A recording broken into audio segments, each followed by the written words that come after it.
Olá, hoje estou num Toyota Auris. Neste vídeo vou mostrar como emparelhar o smartphone com o carro via Bluetooth.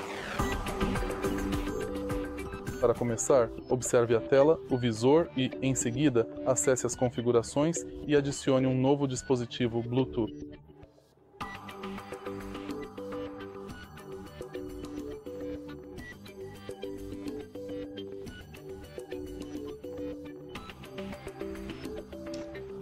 Agora, no seu smartphone, acesse as configurações de Bluetooth.